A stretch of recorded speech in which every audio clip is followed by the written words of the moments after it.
In this episode, we look at how to build self-control.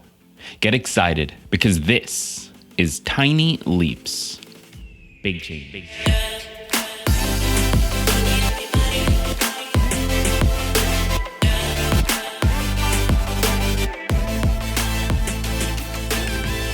Welcome to another episode of Tiny Leaps, Big Changes, where I share simple strategies you can use to get more out of your life.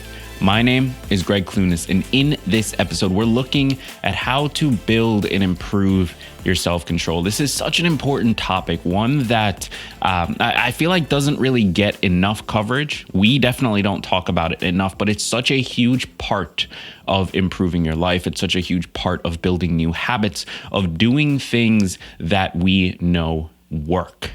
Because at the end of the day, self-control is the ability to discipline ourselves, weeding out the behaviors we don't want to repeat so we can make room for self-improvement. This ability to control our behavior is primarily rooted in the prefrontal cortex of the brain, also known as the logic center of the brain. This is the area that activates when we need to plan something, solve a problem, or make a decision.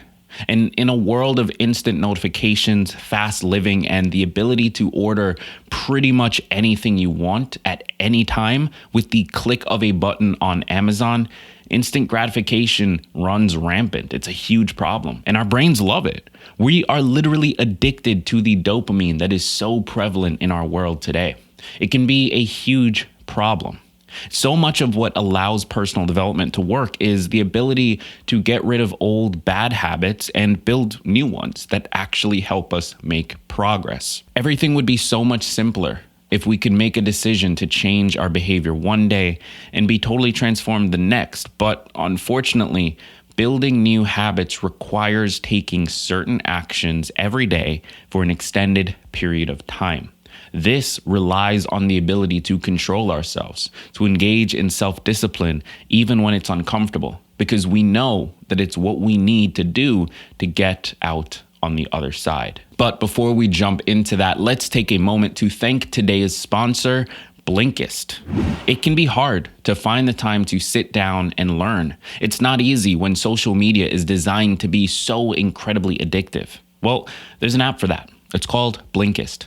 Blinkist is for those of us who want to learn but don't have the time. They take the key ideas from over 4,000 nonfiction bestsellers in more than 27 categories and turn them into 15-minute text and audio clips that help you learn the core concepts quickly.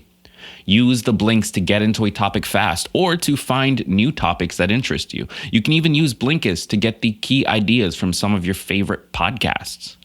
Now, I really like Blinkist because I consume a lot of information for this podcast, and it can be tough to get through everything. Blinkist makes it easy to cut out the fluff and get exactly what I need, whether that's for planning episodes or just something I want to learn. And Blinkist has a special offer just for Tiny Leaps listeners. Head over to Blinkist.com/tinyleaps to start your free 7-day trial and get 25% off a Blinkist premium membership.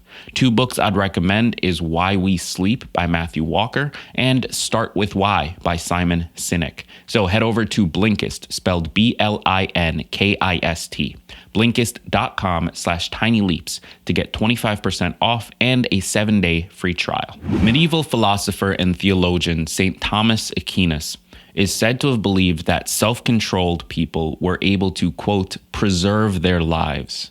In other words, people who are self-disciplined can keep themselves on the right track, even when confronted with a challenge. And it's no secret that having more self-control is beneficial to our health and our overall well-being. It's what keeps us from eating an entire cake because we know it'll make our stomach hurt, even though we know how good it tastes. Back in the 70s, psychologist Walter Mischel conducted a series of experiments that looked at the benefits of delayed gratification. In this particular study, a group of children were presented with treats like cookies or marshmallows, and they were given the option to either eat one right away or wait for a brief period of time to get 2 of them. These kids were then left alone in a room with the item to make the decision.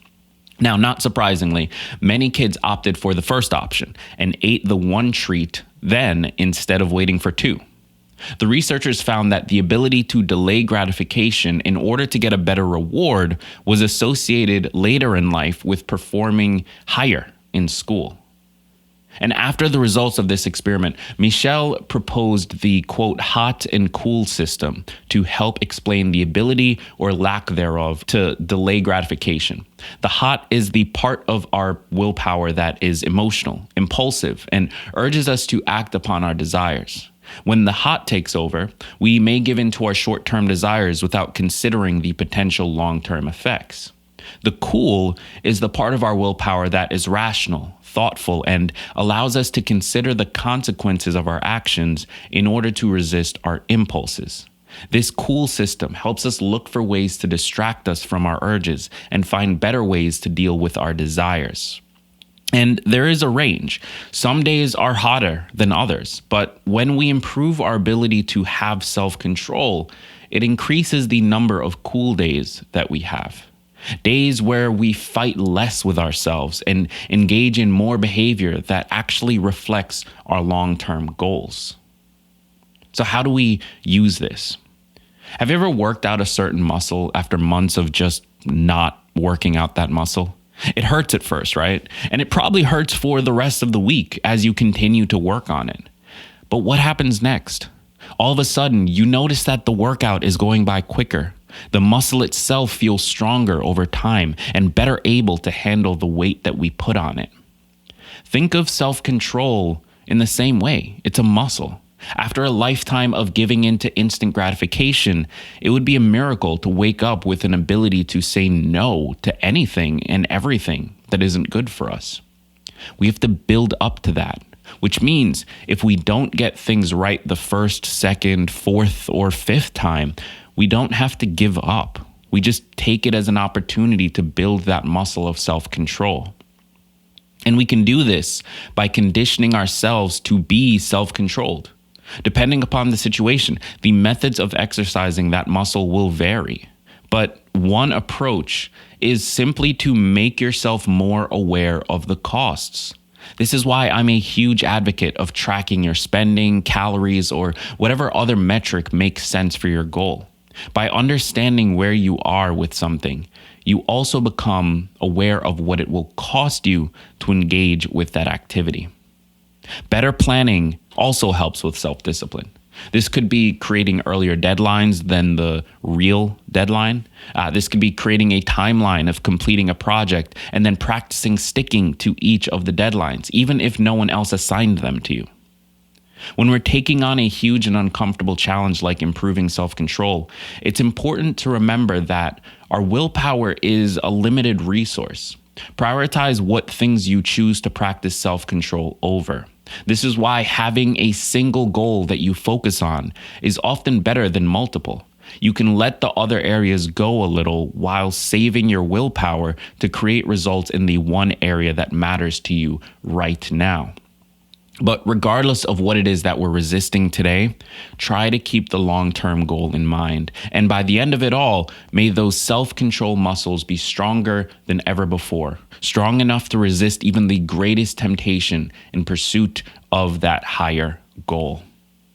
Thank you so much for tuning into today's episode of Tiny Leaps, Big Changes. It means the world to me. As always, I want to encourage you to check out the resources in the description of this episode. You can find it if you're on the audio, find it in like the show notes area. And if you're on YouTube, find it down below this video. There are so many great resources that can help you improve this muscle, help you gain more value from your ability to control yourself and to engage in self-discipline. I also want to encourage you to check out today's sponsor, Blinkist. Huge shout out to them for supporting this show, and I encourage you to support them as well. Head over to Blinkist.com/tinyleaps and check them out. I've been Greg Clunis. Be sure to click subscribe or follow wherever you're tuning in today. And remember that all big changes come from the tiny leaps you take every day.